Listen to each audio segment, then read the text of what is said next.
Audiobook, How the Earth Got Its Beauty. Sita, a Pavan chapter book. Chapter 1.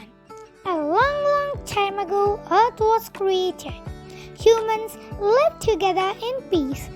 Mother Earth made a river that flowed almost endlessly and crafted beautiful green fields. This was enough for humans to get drinking water, grow crops for food, and cotton to weave clothes, and lead a happy and content life. Years passed, then decades. One day, Mother Earth wondered if humans were living a good life on Earth. She knew that if she approached them in her original form, people would surround her and ask for more. It would become difficult, almost impossible, for her to fulfill everyone's desires. So she disguised herself as a 10-year-old girl and came to Earth. She noticed that people wore simple clothes, grew fruits and vegetables, and used water for their daily chores. There was peace, and people went about their daily routine. Chapter 2. Mother Earth decided to talk to some of them to understand how they felt. She went to the banks of the river and waited there until 3 sisters came to fetch water. Approaching them, Mother Earth said, "My name is Devi. I have lost my way and I am tired of walking. Will you provide me some food and shelter for the night?" The eldest of the 3 sisters smiled and said, "You are welcome to stay with us, child. My name is Sita. Come with us. We live nearby." The sister filled up water in their pots and took Devi home. They fed her simple meal of dal and rice. After eating, Devi decided to rest for some time. Meanwhile, the sisters busied themselves with the household chores. Devi watched them and asked, "Are you all happy? You seem to have everything you need."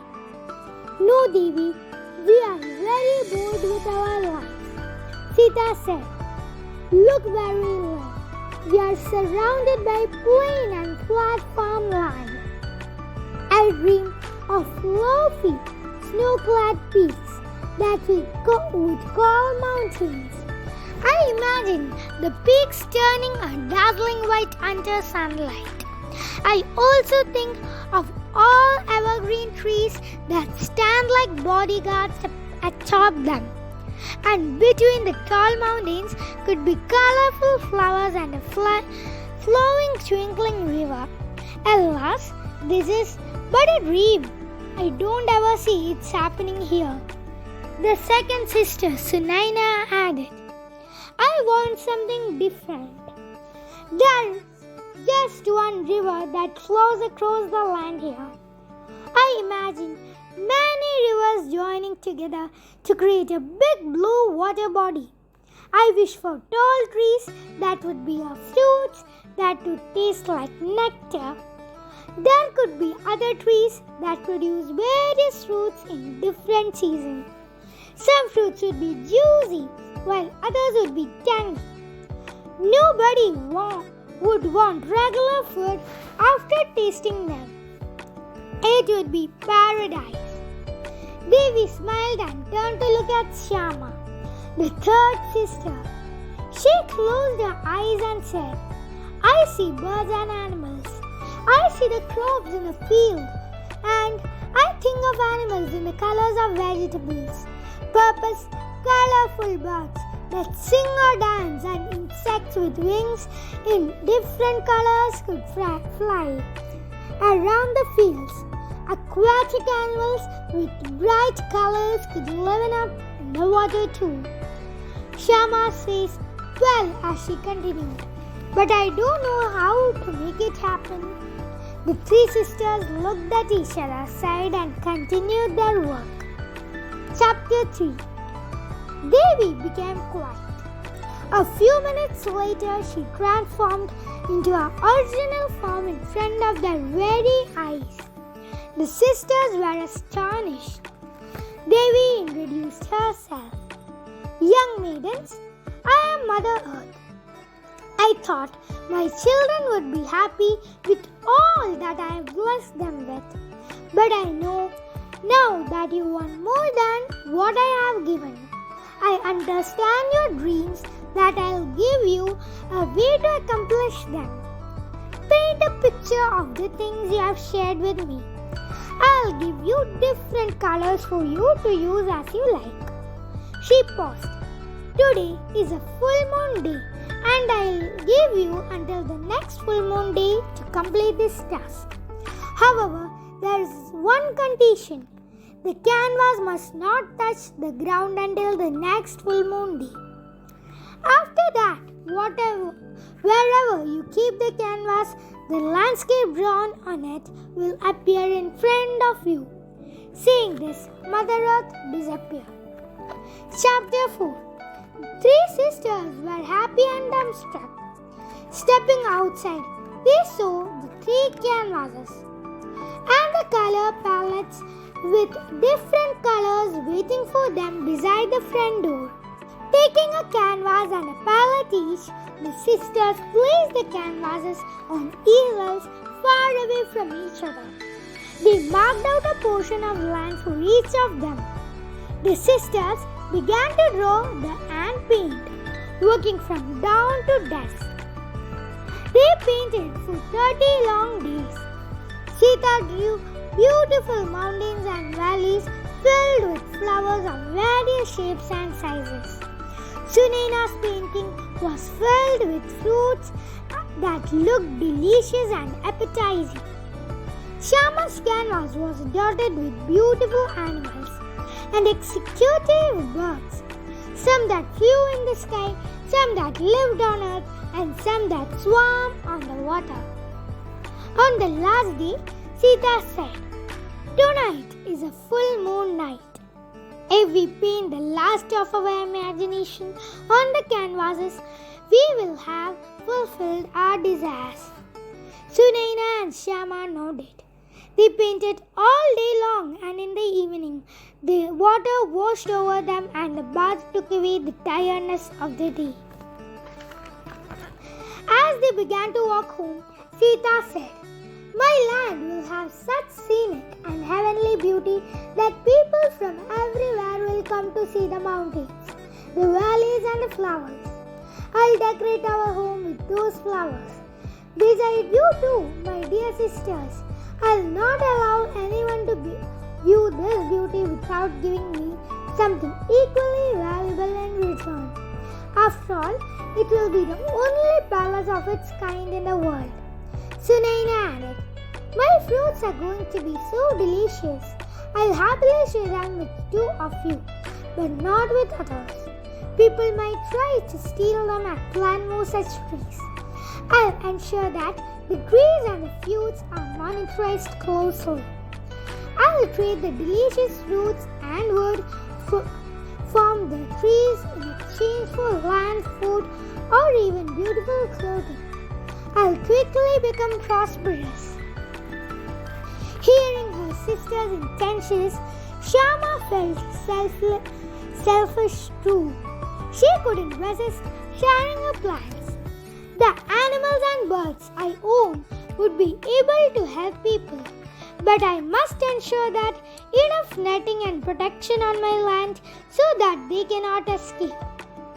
I'll be their sole owner, my sisters, and I'll share them only with you.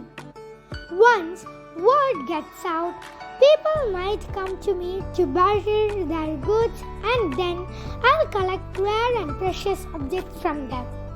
Just think of the wonderful objects Mother Earth might have. I can't wait to get my hands on them." "I didn't even think of that," exclaimed Sunaina. "I would love to wear some of her outfits." Sita nodded. Yes, we can trade with her whenever she visits the planet. Our land will be the most picturesque on earth, and she won't be able to control her desire to see them. The sisters thought only of themselves and their rise to power. They thought they could control animals, birds, valleys, mountains, flowers, fruits, and, well, Mother Earth herself. Suddenly, a big gust of wind seemed to blow past them. They hurried home, afraid of what might happen to their paintings. They half walked and half ran as they noticed the wind moving faster. Then, from a distance, they saw the canvases being carried high in the air, floating in a line almost like magic. The sisters ran behind the canvases to catch them before they fell on the ground.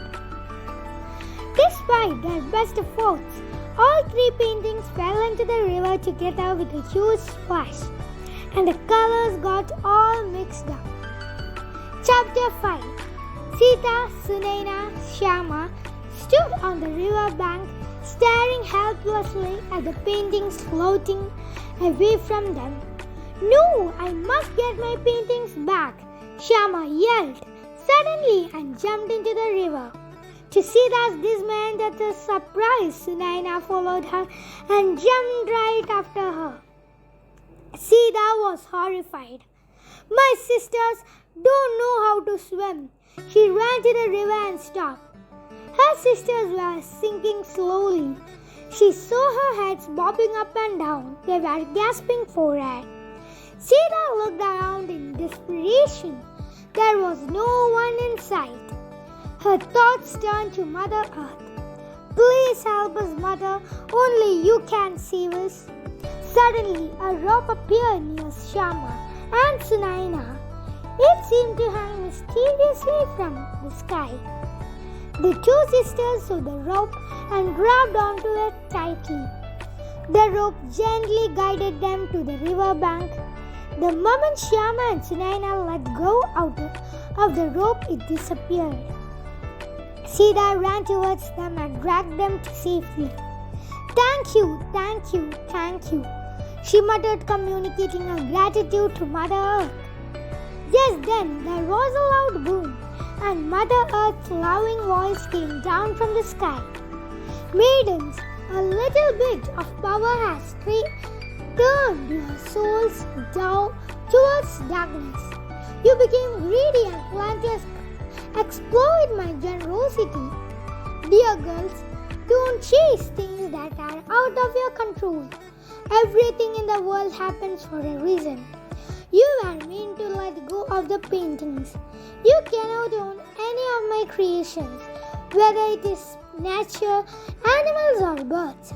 True beauty must be seen by everyone. All my children in the world must have the same opportunity because you are all equal to me. And sharing is caring for each other. Now you can travel the world and see your dreams and imaginations come true. It is my gift to you. From that day on, we have been able to see mountains, valleys, oceans and deserts, birds and animals and different types of fruits and vegetables all over the world. And that's also why whenever humans become selfish and uncaring towards Mother Earth, she makes her presence feel and restores the balance in the flood through disasters like powerful earthquake, floods and fire. It's a reminder that only Mother Earth can control the forces of the nature. Acknowledgements. During my travels, I often see different landscapes, snow-clad mountains, meadows of flowers, singing rivers, animals of various shapes and sizes, and a colorful life inside the water bodies. I became curious about the artist who has made these delightful chariots. Who is the magical painter who has created this incredible earth? I wondered, and to my astonishment, This story came to me in a beautiful flash and I wanted to share it with my young readers. A heartfelt thanks to my ever-enthusiastic editor, Shruti Kurana, for her work on this book. I would also like to thank the Penguin team, including Sohini Mitra and Shalini Agarwal, for their inputs, along with senior designers Devangana Dash for her beautiful artwork ideas through the designs. Shruti Khurana, or Shruti, is an independent editor of several fiction, non-fiction and children's books, and also the program director at Infosys Foundation. She holds a master's degree in business administration and a bachelor's degree in engineering. Shruti lives in Bangalore with her family and 3 dogs. Her work can be found on www.shruti.in. Priyanka Pachpande is an illustrator and a visual artist, currently based in Pune. She enjoys playing with colors and exploring moods in her illustrations. Her illustrations transport you to a dreamy world full of magic. Crayons, inks, watercolors, and Procreate on the iPad are some of her favorite mediums. Priyanka also loves to travel, read fictions, drink coffee, and is a foodie at heart. Her works can be found on Instagram at Priyanka Pachpande. The end. Thank you.